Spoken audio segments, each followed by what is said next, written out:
Habería que remontarse á condesa de Pardo Bazán para encontrar unha figura feminina de tan interesante biografía e poderoso talento como a da singular crítica literaria e admirável novelista Concha Castroviejo.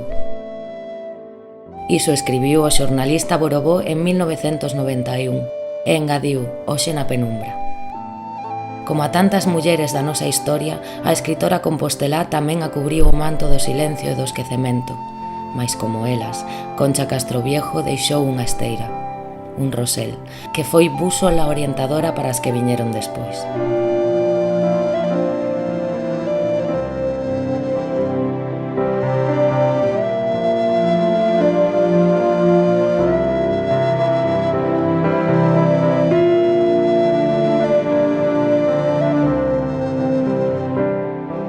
Era unha muller que tiña unha profesión clara, que vivía do seu salario, e que ademais tiña unha profesión en donde as mulleres non abundaban.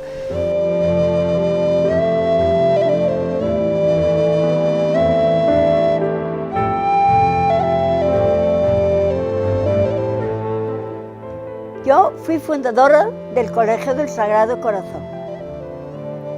Cumplí los 9 años en el colegio. Yo tengo 107 años. Allí estaba también Concha Castroviejo, que fue compañera mía de colegio.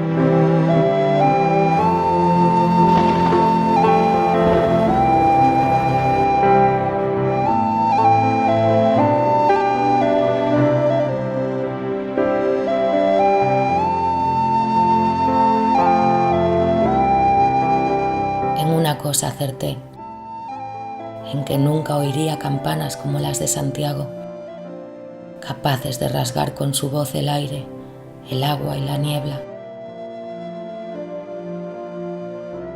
y de traspasar las piedras. Como aquellas campanas, nunca oí otras.